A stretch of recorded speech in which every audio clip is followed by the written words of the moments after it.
বিসমিল্লাহির রহমানির রহিম। উপস্থিত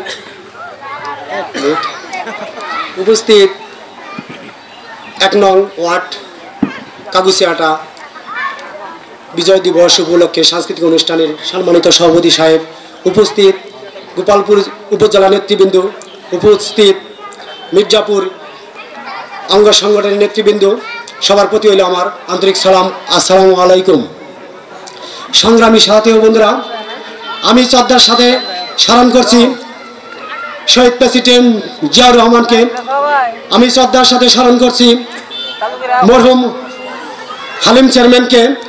আমি শ্রদ্ধার সাথে স্মরণ করছি আমাদের শ্রদ্ধেয় বড় ভাই এক, যে আওয়ামী লীগের নির্যাতনের কারণে এই মির্জাপুর থেকে এসে কাগুচিয়াটার সন্তান আনসার ভাইকে ভয়ভীতি দেখাইয়ে মৃত্যুর কোলে ঢলে পড়েছিল, সে আমাদের মাঝে নেই, উনি চলে গেছে।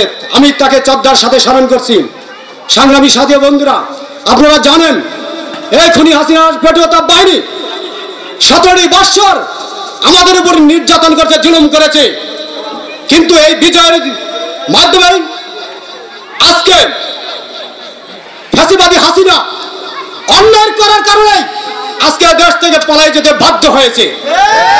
আমাদের নেত্রী পালায়নি, 2 কোটি টাকার বিনিময়ে তাকে 17 বৎসর জেল খাটিয়েছে।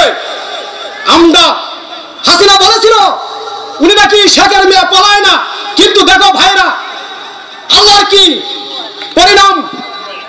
অন্যায় যে করে সেই অবশ্যই তার ফল ভোগ করতে হয়। উনি আজকে এক কাপড়ে এই বাংলাদেশের মাটি থেকে বাংলার জনগণ ইন্ডিয়া যেতে বাধ্য করেছে। সংগ্রামী সাথী বন্ধুরা আমার, সংগ্রামী সাথী ভাইরা, আমি আমার বক্তৃতা দীর্ঘায়িত করবো না।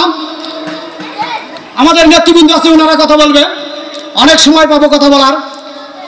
আর তাই আমি সর্বোপরি গোপালপুর ভুয়াপুর মহামাটি মানুষের নেতা অ্যাডভোকেট আব্দুল সালাম মিন্টু 2-4 দিনের মধ্যে ফিরে আসবে। ওনার প্রতি আপনারা দোয়া করবেন, উনি যেন আমাদের